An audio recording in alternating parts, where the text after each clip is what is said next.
It never ceases to amaze me that some people basically have absolutely zero work ethic. Well, today we've got 12 people who basically won the contest for how to lose their job the quickest. My first job was as a host at a nice restaurant. One of the other hosts came in with her friends on her night off and tried to order drinks with a fake ID, apparently not realizing that her employer knew she was under 21. We never saw her again. Look, it's no secret that people use fake IDs to buy things that they're not legally allowed to buy, but why on earth would you think that you're going to get away with using a fake ID at your place of work? I had to train a woman as a cocktail waiter. She was miffed that she hadn't been hired as a bartender at a high volume top 40 meat market. Half an hour in, she asked me what went into a gin and tonic. That was only the beginning. It was obvious she was more interested in finding a boyfriend than working. I talked to the boss. The next day, he told me I could fire her the first time she messed up. Another time, he hired a regular and she told me she was only doing the job until she got enough money for a planned trip. I shared that and he called her the next day to say it wasn't going to work out. First of all, if you are going to be a bartender and you're miffed that you didn't get a high volume job as a bartender, you should probably know what a drink is when the names of the ingredients are in the name of the drink. As far as applying for a job where you have literally no plans to stay there for very long, probably not a good idea to share that with your coworkers. I work in a small office. A couple of years ago, we hired a temp worker to help out while the regular secretary was out on medical leave for a month or two. The temp was overall doing well, but made some weird mistakes and talked a lot. Still, we chalked it up to her being new and nervous. Everyone liked her, so the HR manager told her that we'd be happy to hire her full time in an entry level position once her temp term was up. 2 hours later, another coworker came flying in to find me in a panic. Temp apparently celebrated this good news a bit too hard and was fall down wasted at the front desk. Turns out she had a drinking problem. The reason she made some weird errors was that she drank so much coffee and was really quiet in the morning, then super chipper at the end of the day. Turns out she was drinking every day. We found an unfinished bottle of tequila in the desk drawer. Needless to say, she didn't even see out the temp term. Clearly, if you're going to drink on the job and you're going to be so wasted that you pass out at the front desk of a reception, then clearly you're not going to be very fit for that job. Hopefully, she got the help that she needed because it is kind of sad at the end of the day that she was drinking the way that she was. But yeah, no surprise that she didn't last very long. My summer job in college was working at a printing press in a mill. We made cereal boxes. It was hard manual labor, 12-hour shifts, 6 days a week, and incredibly dirty. On my first day, there was a group of 5 of us starting. One girl had long hair, perfectly manicured French tip nails, and a full face of makeup. I only noticed her because she stood out against the rest of us in our old jeans and work boots, guys and girls. They paired each of us with someone on the floor to see how it was done before our official orientation. We hit the floor at 7 a.m. We went on break at 9 a.m., and the girl told everyone she was going outside to smoke. She never came back.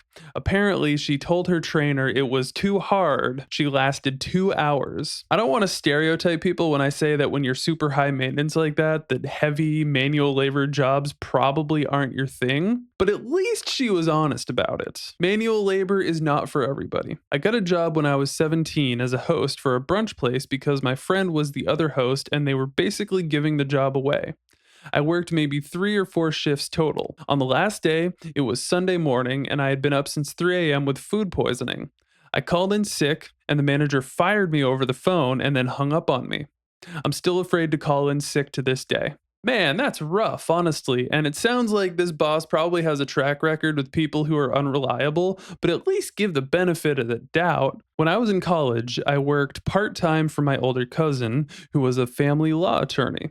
My job title was court runner, meaning I took documents to court for filing, but she had me do everything else under the sun for her, like going shopping for birthday gifts for her own grandkids. I worked there for 2.5 years, constantly having my hours changed, barely getting a dollar raise after practically begging, doing menial chores for her, and then she fired me because one of the other attorneys caught me working on homework while I was on break. Needless to say, she was cut out of the family. There's nothing worse than applying for a job and then basically doing 4 other jobs at the same time, but also getting fired for doing your homework while you're on break. That just doesn't even make any sense. But clearly, if that was enough for her family to cut her out, it sounds like maybe she has a track record for not being the best family member to everybody else either. I work in a kids area at a gym, actual gym classes for kids to promote physical activity. The supervisor told me a woman was coming in to learn the ropes.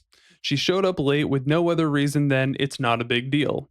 Did not go near the kids or speak to us, was not in uniform, and left after half an hour. Shift is 4 hours because she had places to be.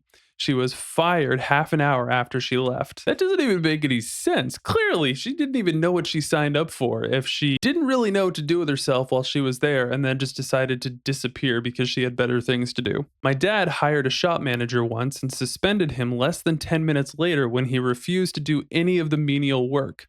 He thought that as a manager, he just got to sit around and give orders all day. His dismissal was confirmed about a week later because, laws against unfair dismissal and all that. You can't just fire someone, you have to prove you had a legitimate reason for it. Must be this wasn't an at-will state if they had to jump through that many hoops to prove dude didn't have any intention of actually doing his job. But how on earth are you going to get hired to do a job and clearly weren't really aware of what the job description entailed, but how on earth, as a manager, do you think that you're just going to get to sit around all day and tell people what to do? And then in between, what are you going to do? Just play on your phone? I'll never forget this one coworker I had when I worked in retail. Her first shift was a Friday. She called and said she was sick, and I told her to try to get coverage and gave her options. Never called me back and never answered the phone. I tried her again Saturday just to see if she was coming in. No response and no voicemail. A coworker called her from her cell and she picked up the phone at a party. She didn't show up on Sunday. She finally came in on Monday and did okay. Wednesday, she was late, but she made it. Friday rolls around again, so I'll finally get to meet this person, and she's a no-show, no-call. Needless to say, my boss had to fire her. Why apply for a job if you have no intention for actually showing up for that job? The only thing that I disagreed with was that she was told it would be her responsibility to find coverage when she tried to call out. I don't think that's ever the employee's job, no matter what. Aside from that, clearly, all of this BS was going to end in her being fired. There's no way around that. I work at a restaurant. They already had a guy working, probably around 18 years old. He only worked once a week for a few hours. He was just starting out. He was late every time and didn't do anything, really. We'd be in the middle of a lunch rush, and all of us would be running around like crazy, making food, serving, taking orders, etc. And he would just be standing there on his phone or staring out the window. He always had to be told to do something. When I stopped seeing him after 2 or 3 times, I didn't even have to ask why. I'm going to play devil's advocate just a little bit on this one, and just a little. Because if he were brand new and he wasn't forced to shadow someone to help learn the job, then maybe it's not entirely his fault that he didn't exactly know what to do. But at the same time, you'd think he would at least ask, like, hey, what should I be doing right now? What can I be doing right now? Instead of just playing on his phone or staring out the window. I was the head lifeguard at a small town public pool for several summers. We had one high school kid on our sub list to fill in when we were short staffed, and he lasted one shift. He did several dumb things, but the worst was that he just left the pool. I was guarding the shallow end, and he was watching a couple of kids in the deep end. All of a sudden, I looked up and he was gone. His reasoning? We told him we rotated every hour, and when his replacement didn't relieve him exactly on time, he thought he deserved a break anyway. If he had just said something, it would have been fine. Well, if it weren't for the fact that he had done several other things that weren't told in this story wrong, then I would say maybe he deserved another chance. But I suppose as a sub or a fill in and willing to just leave the pool area when you're literally responsible for people's lives, I'm not surprised that that got him fired. I witnessed this at a retail job. Part of the closing duties were to put the store back in order by folding clothes and vacuuming. A new hire was really enthusiastic until she was asked to sweep the floor with a Swiffer mop. She broke down crying, saying she'd never had to do that before and quit. The weird thing was that she was from a fast food store in the same mall.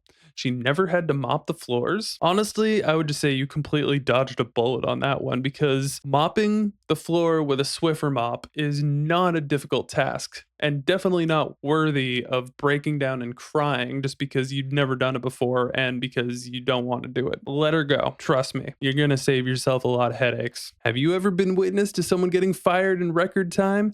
Let me know about it in the comments down below.